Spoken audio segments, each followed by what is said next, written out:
Jillian Paliz, ang batang mama, nagpamalas ng matinding bilis at leadership sa court. Step back and kiss myself. Big time plays make big time plays. Ang under-19 Mapua Red Robins ay kinalaban ng University of the East sa pangunguna ng former Mavs phenomenal player na si Jillian Paliz, o mas kilala nating kung tawaging batang mama. Dito nga ay ibang-iba na nga ang laruan ng Mapua starting point guard na si Jillian, kung saan nagpamalas ng matinding bilis at leadership sa loob ng court. Kahit siya ang pinakamaliit sa loob ng court ay hindi mo matatawaran ng tibay ng loob at ang hustle niya sa ilalim ng ring para makakuha ng mga rebounds. Sa kalagitnaan nga ng game ay nagkaroon ng konting pisikalan both teams. Gawa na din na may dalawang import ang UE ay kailangan doblehin ni Jillian ang hustle niya sa opensa at depensa. May mga ibang possession nga na napoprostrate si Jillian dahil nasasayang ang mga magandang pasa niya sa kampi niya na hindi nako-convert into a basket. Tara at panoodin natin ang game highlights ni Jillian Paliz, ang batang mama.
Yan. Oh, as Julian Palis.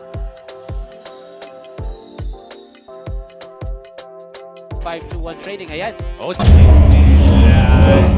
Palis. Oh my goodness! Coast to coast for Julian Palis. This is the future of Philippine basketball. That one in flexing his muscles there. Actually, coach, yung Big Time Plays, inano ko eh. Nag-comment ako din sa kanya. Big Time Plays, shoutout pala sa YouTube channel ng Big Time Plays. Thank you so much. Sa mga eksena. Pogi si subscribe nyo si Big Time Plays, oh? So, talagang napakataas ng mga views na ngayon ni Big Time Plays. Kaya congratulations sa'yo, bro. Si Big Time Plays, supportahan niya yan. Magaling din mag-video, tsaka kaibigan natin yun. Yo, shoutout nga pala sa Big Time Plays ng Malabon. Sa mga solid ka big time dyan, kung pwede sana i-follow nyo din ako sa Facebook page natin at tulungan nyo ako mapaabot ng 1,000 followers. Pagka naman. Maraming salamat po. For more basketball news and updates, just click the notification bell. At kung bago ka pa lamang sa channel na to, please subscribe and support my channel, guys. See you on the next video. Let's go! You don't like that! You don't like NBA basketball!